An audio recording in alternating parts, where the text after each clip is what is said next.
Ooh, we're live. All right, we are live. Welcome, everyone, to another live episode on the Walk in Power podcast, where we aim to encourage, inspire, and uplift women in leadership to show up as their very best selves every day by first pouring into themselves, which is what we aim to do, is pour into you through amazing Oh no.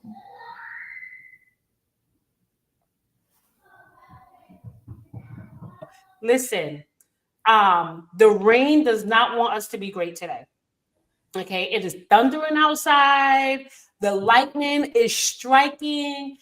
Computers going down. I don't remember the last time my internet or computer has gone down when it rained, but I've had to reboot about two times already tonight.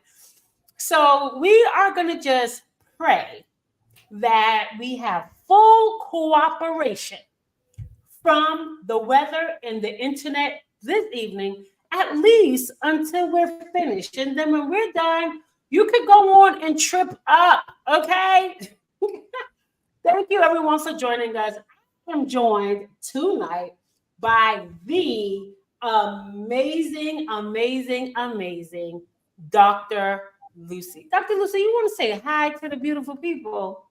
Of course. Thank you so much, Carmen, for having me here tonight. I sincerely appreciate it. I love hearing you share what you have to say. And I appreciate you for, being able to create a platform and uplift others that have a story to share. Yes.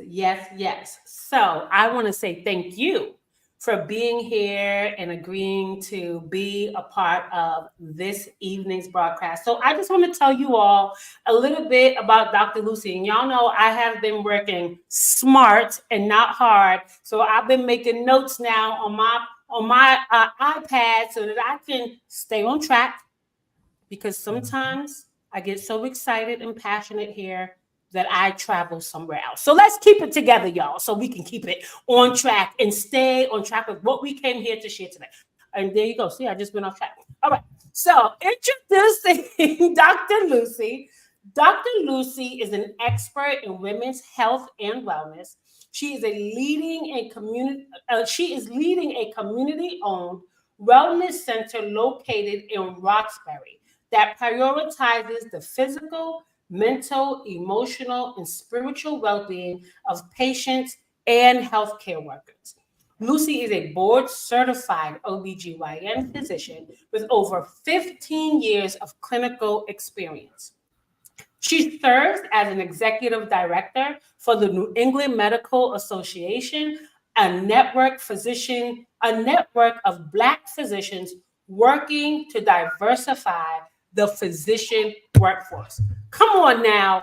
I listen. I know y'all are on it, but y'all better be over there clapping it up for Dr. Lucy, because what we are talking about right now is amplifying voices and sitting on these boards and doing the work that she does is amplifying our voices in much needed spaces, in spaces where we need Black women like Dr. Lucy to speak for those who aren't able to speak for themselves yet, for those who haven't found their voice yet. So first of all, Dr. Lucy, I want to say thank you for your work in the community and for women. Thank you. Thank you so much. It has been a pleasure, learning how to use my voice and also getting the opportunity to share it with others. Um, Yes. I think that some of the work that I have been doing in the community, specifically around holistic health and wellness, has been something that has been so joyful for me. And it is just beyond an amazing experience to see how others have even appreciated or found value in that work also. So it just gives me so much joy. Thank you so much. Absolutely. So, just a little bit of history for you all. Dr. Lucy and I are both TEDx Roxbury speakers. And that is how we got connected and met one another and was able to just get to know each other a bit, develop a relationship. And from there, just knew that, you know what? After TEDx Roxbury, we're going to do something, whatever that something is. So let me tell you. Dr. Lucy and I got on a phone call, right? Just to, let's catch up real quick. First of all, Dr. Lucy, that phone call was a podcast. Okay? that, that phone call was a podcast, right? But that really speaks to when you find someone that you can share passion with, right? Passion for women's health, passion for community health, and really being able to connect on those points, which is what brought us here today.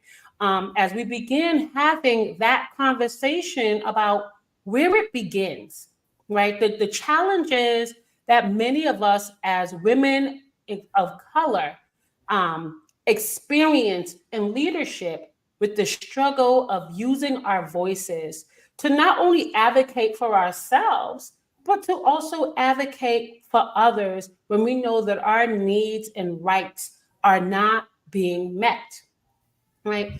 And so I'm just grateful, Dr. Lucy, again, to have you here. And I really want to kick off this conversation talking about what your experience has been like, right? Like, so we talk about how young girls are often silenced at a young age.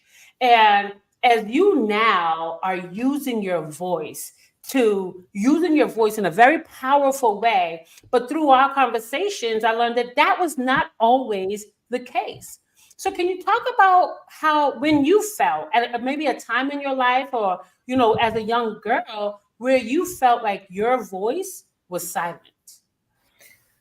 So I think it's important to understand a little bit about me because I recognize that it is a place of privilege to be able to say that I have not frequently been silenced. Mm-hmm. Um, but I would say that perhaps because of my personality, a bit of a shyer person, that I Mm-hmm. just did not want to take center stage, did not Yeah. want to say anything or speak up. I'm the person that, maybe in a classroom, the teacher would be asking a question and I would have an idea in my head and I wouldn't Yeah. say anything. So I would be the one silencing myself. Mm. And then, Yeah. of course, eventually someone would say the answer and it would be what I had in mind. So why Yes. hadn't I just spoken up? Yes. Um, and my mom had the privilege of being able to attend the TEDx Roxbury event. And she said something so interesting. She said, "Oh my goodness, seeing Lucy on stage was a miracle." She said it was a miracle because I remember being a little kid and not wanting to do anything on stage. When I had Yeah. my first piano recital in first grade, she had to bribe me. I was also you could bribe me with candy. Like Yeah. that does not work. That does not work for my children. I don't know Yeah. why they didn't get the memo. Um, and then, going through medical school and residency, I would say that experience, it just really caused my confidence to take a hit. Yes. So, and also just trying not to be wrong, trying not to have that lens or those extra eyes on you. It keeps you not wanting to say anything and Right. not wanting to share. Right.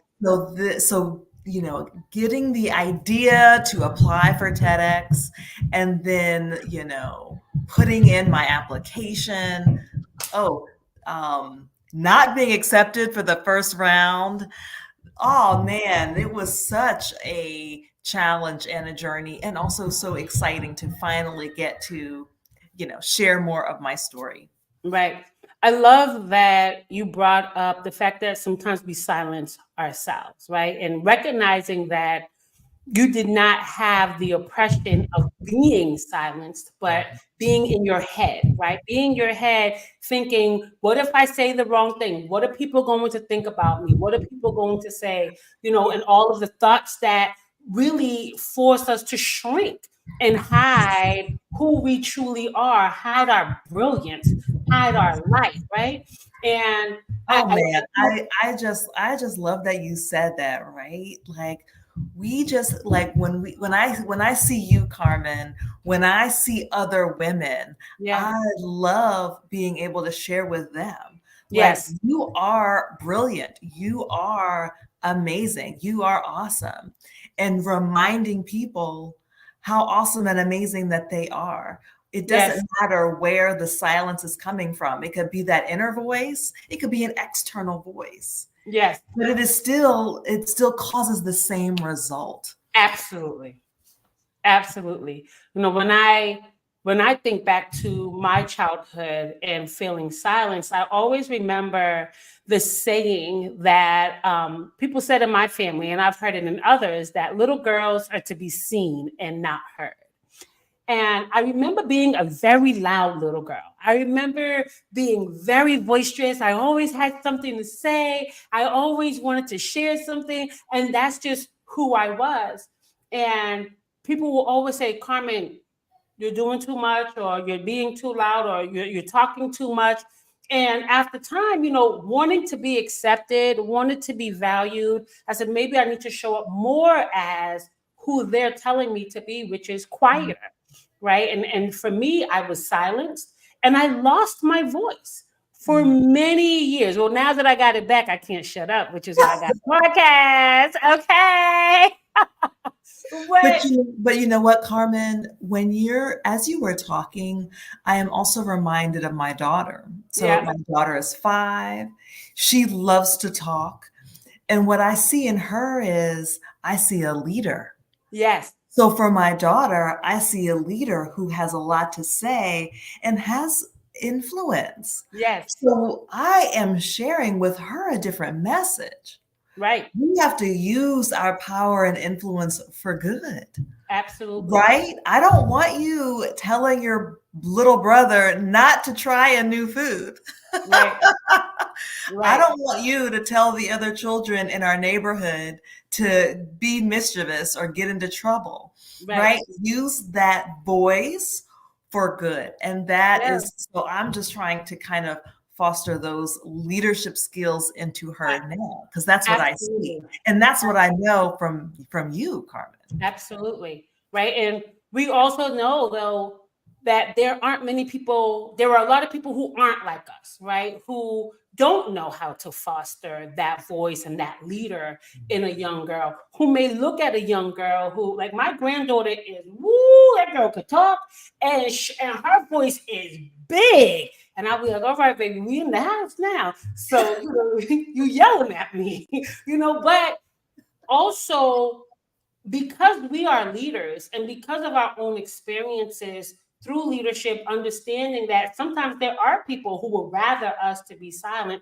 that we understand the importance of nurturing these young girls' voices. Whereas some people aren't quite there yet. And we're seeing it in many areas, not only in homes where, I experience it, but you're seeing it in schools where little girls are not encouraged as much to speak up, or if they are using their voice, they're being deemed as disrespectful or, boisterous or out of line or whatever.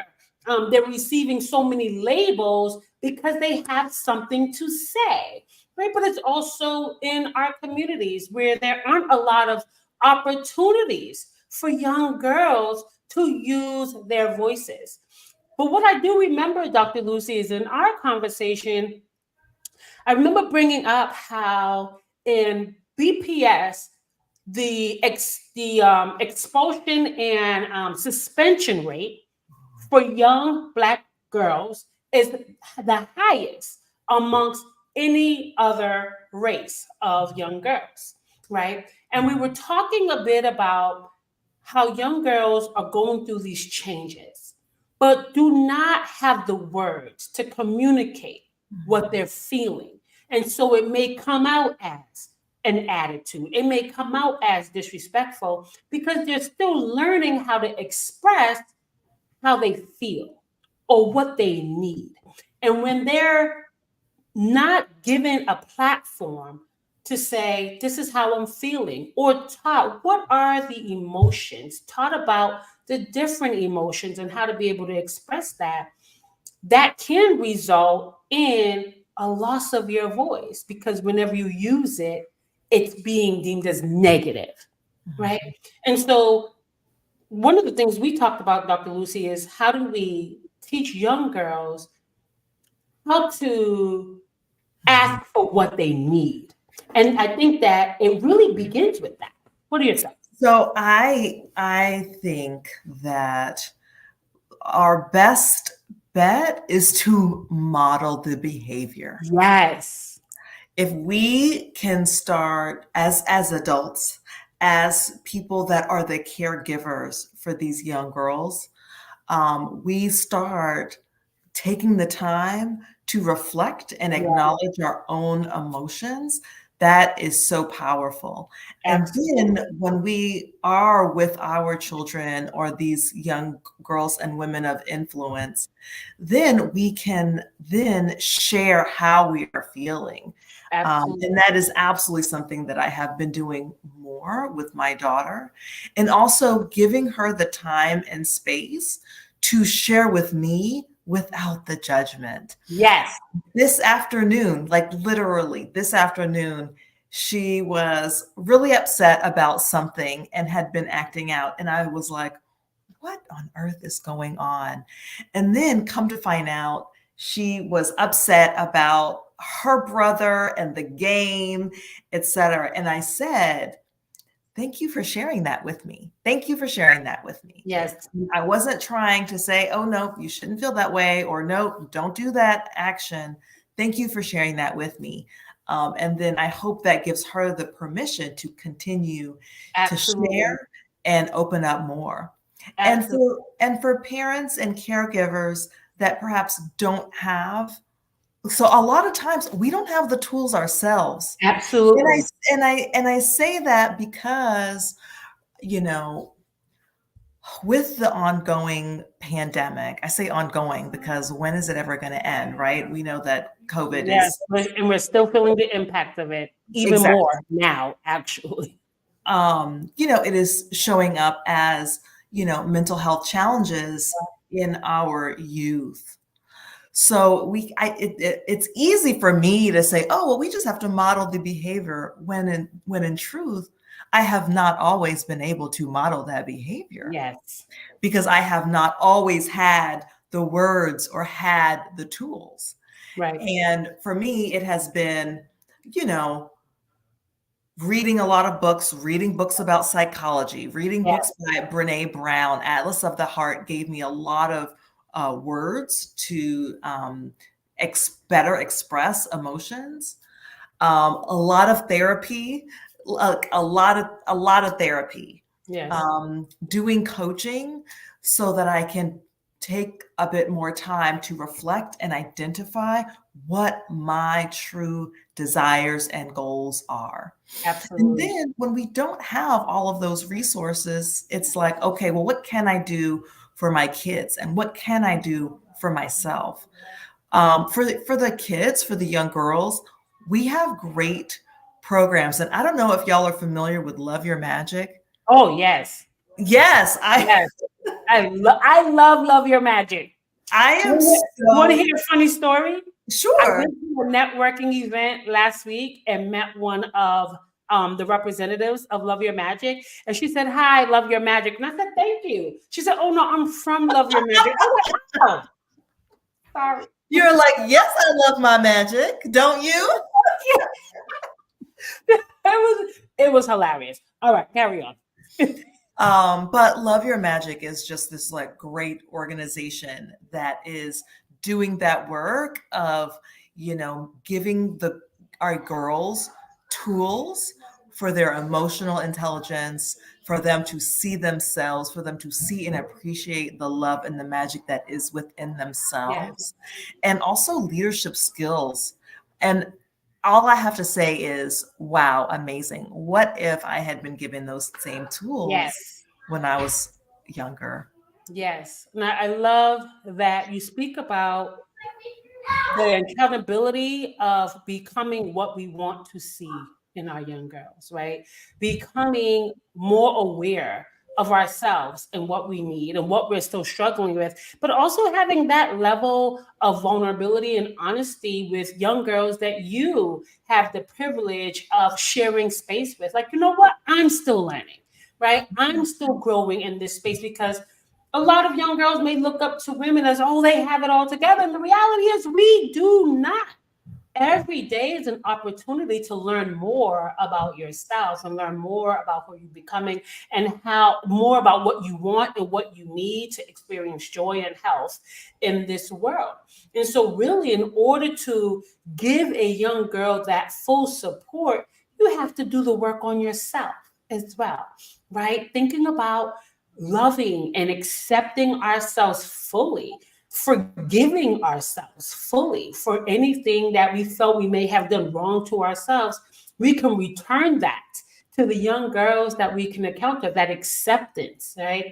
That forgiveness and that joyful when a young girl makes a mistake or when she does something that may feel a little, overwhelming or outlandish or even disrespectful. But you can offer forgiveness because you know what it's like to be that young girl who is still figuring it out, right? And I think, One of at the my end of the one of day, my one of my sayings is, I give grace because I need grace.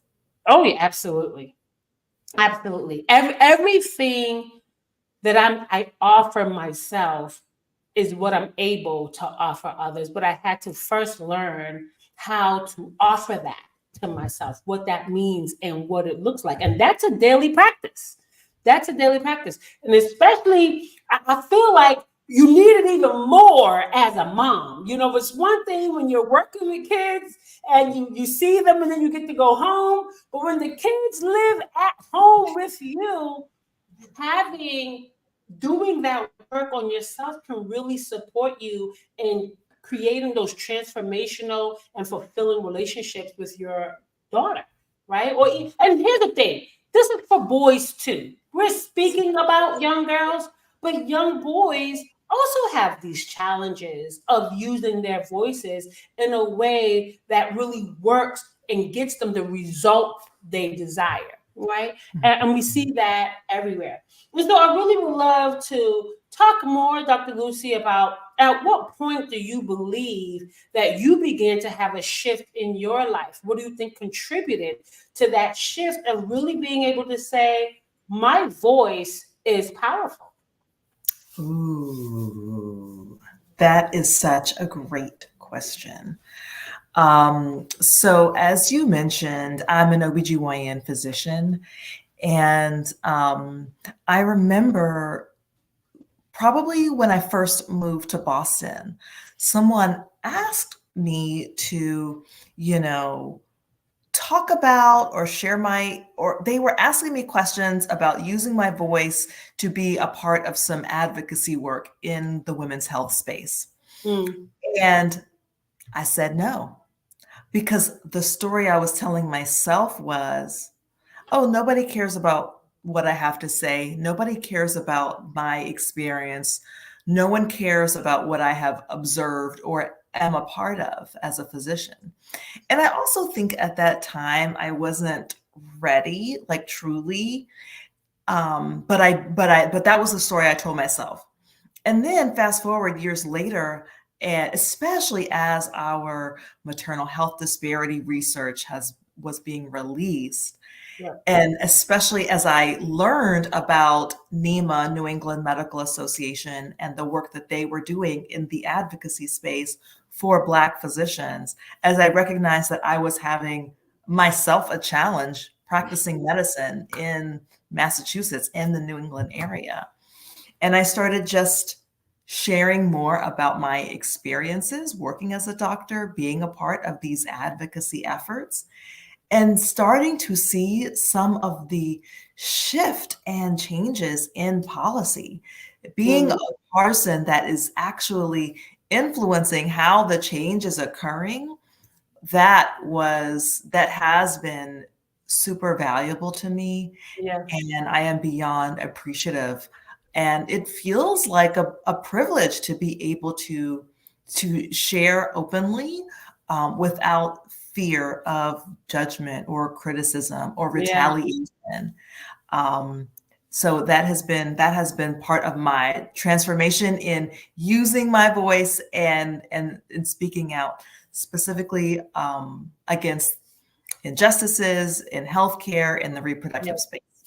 Yes, and there are so many, and we're hearing about them more and more every day. And I'm grateful for the work that is being done, especially around maternal health. When I think about my experiences, as I was going through childbirth and the amount of discrimination I received, and back then I didn't know how to speak to it. I didn't know how to use my voice to say this does not feel right, and the way I'm being treated isn't right. And so now that these things are being brought to the forefront and being laid on the table because they deserve recognition and they deserve resolution, I think so many other women, it's also giving many other women permission to use their voice and stand up for themselves because they know that there are people fighting for them, like you, right? And many other women like you, right? They know that there are people fighting for me. And so that gives me permission to say, no, I'm not standing for that, or I will get a second opinion, or no, I don't agree with that. And that's not something I'm choosing to do with my body, especially because the woman's body is under attack right now in government. Right. And so it's so much. It's so So much. now it's even more important for me Yes. to speak up and speak out because there's so much on the line. So much on the line. And I am appreciative of having the opportunity to share. And it's also very challenging. I was on a panel, and people also tend to share their very negative or traumatic experiences. And one of the things that I try to do is simply acknowledge what they have experienced and hold space for that, Yes. and not try to explain Right. and, I'm sorry that happened to you. Yes. It shouldn't be that way. Yes. Um, and not over explain it. Hmm. And I think that it has been received very well. Right. But that has been something that I struggle with it. I continue to practice it. And it is very challenging to hear some of the stories also. Absolutely. I mean, I've heard so many, and I get so angry, to know that at this day and age that we are still going through these very painful experiences. And we know that we have a long way to go, but again, knowing that there are people who are fighting, this fight for us and giving us platforms to really use our voices, to let people know that we're not just going to just go down. We're Oh, not no, going no, to go not without down. not without a fight. No, it's Heard not going to happen. I heard something very recently where they were talking about how we get angry when we find our values are being challenged or Yes, something is against our values. So I think anger is an opportunity to kind of delve deeper, right? yes, Like, what are some of your values or beliefs that are right, being challenged right now? right. And say something and call it out. That's right. That's right. That is the power of using your voice as one, knowing what your values are so that you know what you're speaking up, right? And what you're calling out so that you know how to have your needs met and how to get more of what you desire, right? But it really begins with knowing what it is that you want, what are the desired outcomes that you want? What do you want to feel? What do you want to experience so that you can get more of that, right? So I love that, Dr. Lucy. And I thank you for just sharing that story about how you really begin to turn that around and really use your voice and realize that there is incredible value in your voice and incredible power in your voice, and that you are using that to transform lives and to save lives. That's the big part. You're not only transforming lives, you're saving lives, and that is a big part.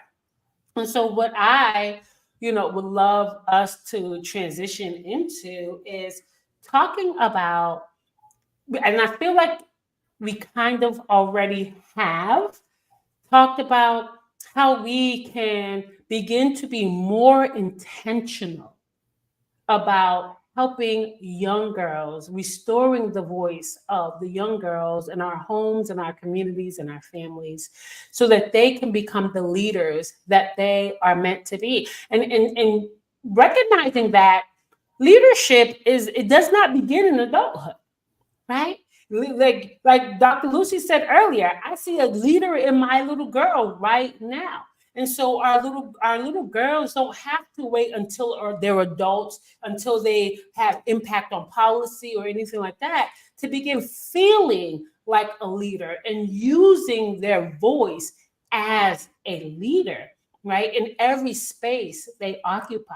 And so thinking about what are the some of the intentional things. And tonight we're going to share four. Dr. Lucy's going to share two with you. I'm going to share two of my suggestions on how you can do that, and really hope that you would, and even just as we're having this conversation, some other things may have come up for you that make you say, you know what, here's what I want to do differently in the lives of the young girls that I interact with. So Dr. Lucy, since you are my guest, I will let you start off with sharing your first tip. Okay, so as you were speaking, I was also reminded that these tools and tips are for anyone at any age. Absolutely.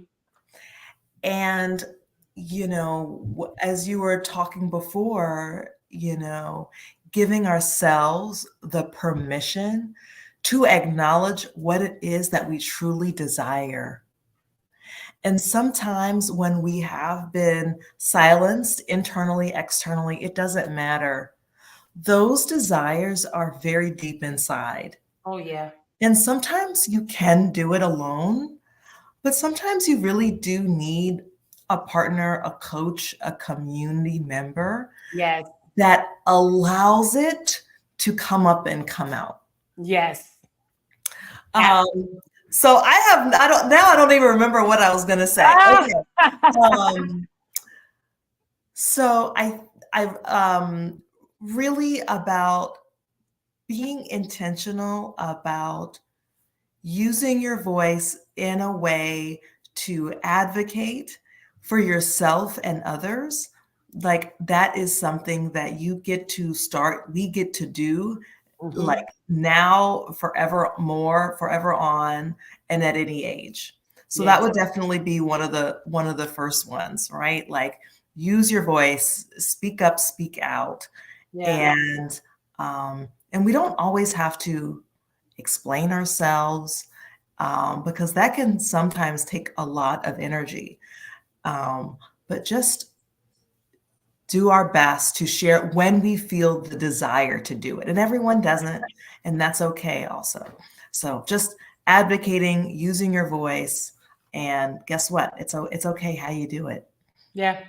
And that goes back to what you were saying earlier, is being that example, using your voice. Like when we look at people on TV, when I look at Ayanna Presley, when I look at, Michelle Obama, and like seeing how they're using their voice makes me feel even more powerful. Look at these amazing, powerful women using their voice, and they become that example, and you can be that example too. So thank you, Dr. Lucy. And I love those examples. And one of the things that I like to do is when you see somebody that is interesting, I love to read and support their books. Yeah. So Michelle Obama has written a book. I have read. She just wrote her second book too. Okay, Becoming, and then the I, light. I don't remember what the second one was called. I just saw it on the news like maybe a month or two ago. Okay, Yeah. okay, So this yes. was the Oh, second one. Carry the Light. Okay. That's okay. I think that might be it. Yes. That So I might read be those. it. That sounds like it. Stacey Abrams wrote a book, and I just love reading about leadership from those perspectives. One Mm. of my um, college roommates, college cohorts wrote a book about leadership, untapped leaders. Mm. Dr. Jenny Vasquez Newsium. Like when I listen, y'all, there are so many like authors and writers in Yes. my orbit. It doesn't make any sense. Um, but these are the books that I have really appreciated hearing and reading about their perspectives about leadership. Right. Because it is not all like top down leadership. It's really about, well, how do I galvanize people around me and Yes. find those common voices so that we can all really move collectively in a similar direction. Absolutely. I love that. Thank you, Dr. Lucy. I would say my first point is reflect on what you needed as a young girl or what you received to feel confident in using your voice. So sometimes, when we think back to when we were young girls and maybe we struggled to use our voices, or we have people in our lives who encouraged us to use our voices. If you didn't have that and you think about what you needed, how can you be more of that to a young person? Or if you had a person in your life, how can you emulate what that person gave you so that you can support another young girl in using their voice? I think that's such a that is such a great suggestion. Like just simply reflect back. How Yes, was your experience? Was it good? Was it good? Great. Be a yes, part of that. Was it exactly. something that you needed more of it? Go do that for someone else. Absolutely. That's so good. That's so key. Thank you, Yes, Carmen. absolutely. Go ahead. You have number three now. Oh, okay. And then I had another one.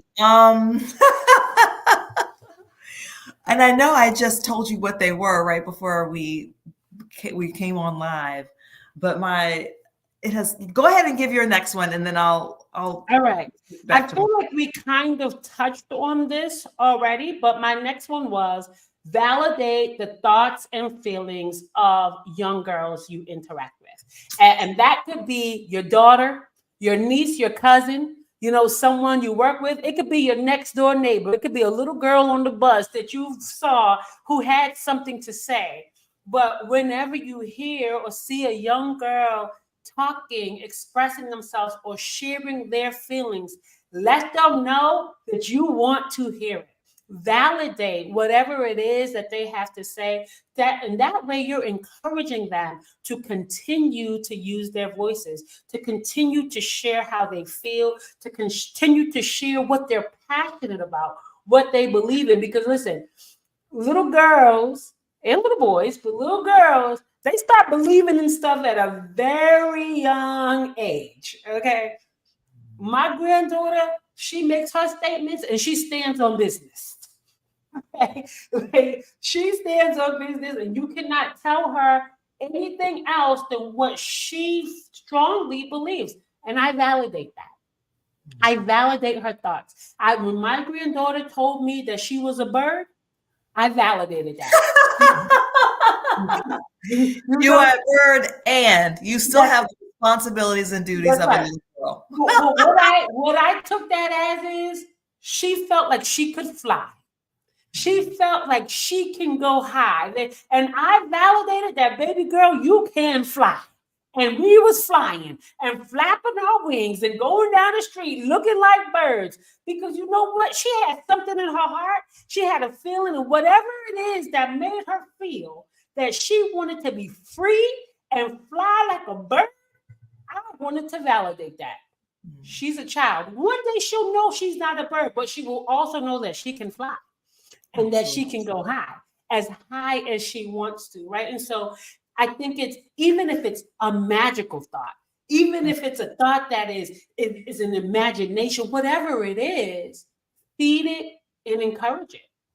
as a someone who is very serious, like I am very serious. I don't know if y'all know this about me, but my children have absolutely been the ones to, encourage me to be more playful. And Yes. being playful and using your imagination.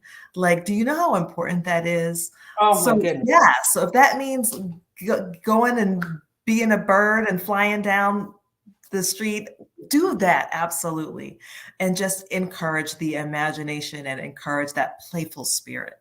Absolutely. Absolutely. All right. So that was my Okay, number two, I, Dr. I Lucy. I got mine. Okay. Um, I, you know, it took me a while to be able to delve deep into my true desires and acknowledge what it is that I wanted and where I'm going, which direction my career is going, which direction I want my family to go in, and how I want to feel every day. Yes. And it was not something that I was able to do by myself because by myself, my head was kind of spinning in the box that society and all of the expectations and I had created for myself. But it Yes. was truly working with a coach, someone like Carmen, like others, that I was able to see the real me, the true me, the Yes. authentic version of me, the highest version of me. And once I was able to do that and decide how I wanted to feel, which direction I wanted my career to go in, how I want to show up for my family, Yes. then I was able to practice that feeling and embody that and be that. That's So right. I think that's what I am giving women, girls permission to do. If you can't do it by yourself, give yourself permission to create that highest version of your life that you want to see That's and right. do it. And not just alone, with others. Right. And I love that, that is what my coaching practice is all about, is helping you get to the real you, not the you that your parents say you are, or the family says you are, or the spouse says you are, or community says you are, or society, but who do you say you are? What are your I am statements, and where are they coming from, and how do you get to the root of that? But when we think about creating that life that your authentic self truly wants, is also recognizing that you deserve that, Yeah. right? Yeah. It's not just about, well, I really want to, it's knowing that you deserve that life. And when you have that vision of what you want, or the direction you really see your life going in, that is the vision that God gave you at birth. Right? Yeah. That is the vision that your authentic self desires, is also the vision that God desires for you. So you could work along with a coach, your friends and your community, but also work in partnership with God, my sister. Oh, Because in partnership with God, your vision can be your reality. And yeah. not tomorrow, one day at a time, right? It's going to take that work. It's going to take you showing up as the woman you want to be, showing up for the woman you want to be every single day, no matter what's going on in your life. And when you show up as your true, authentic self and begin living that life that comes from your soul, that's where your light shines. And your light, as your light is shining, it is shining the way for young girls, right? Like you are shining the light on the path for young girls. They're like, oh, that's what it means to live a beautiful life. I want that. And I want to do more of that. Right. And so we paved the way. That is our power, right, Dr. Lucy? Like that is our power to shine that light on the path for other young girls to be able to walk in their light.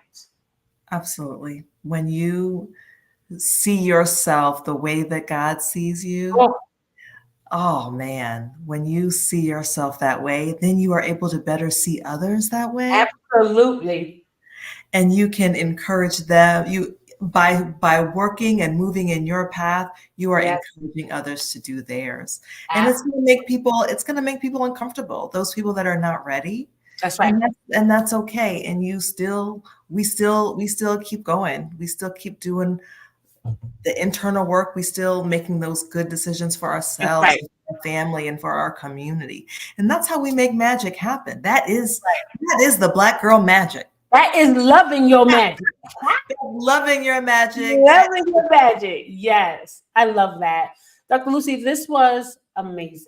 And I just want to thank you so much again. One, for all the work that you're doing in the community, but for also giving us your time and energy this evening. Do you have any last words that you want to say to our audience? Oh, I hope everyone has an opportunity to watch my TED Talk. Mm, yes, make Um, sure you go do that. please do that, and follow me on Instagram, Dr. Lucy Lomas on Instagram. And that's it for tonight. Yes. And keep shining. Keep shining. Thank you all. And I just want to remind you to use your voices. Use your voices whenever you can, whenever you feel the urge. Because I'll tell you this, when you feel the urge to use your voice, but you choose not to, it will take a serious hit on your self esteem and your confidence. So use your voice despite what your thoughts, your mind is telling you about what people may say or how others may feel or what others may think. None of that matters. Use your voice and inspire others to use their voice, especially our beautiful young girls that are coming up and watching us. I want to thank you all again for being a part of this audience. Make sure you subscribe, like, and share this podcast with your friends and community. And until next time, Queens, walk in power.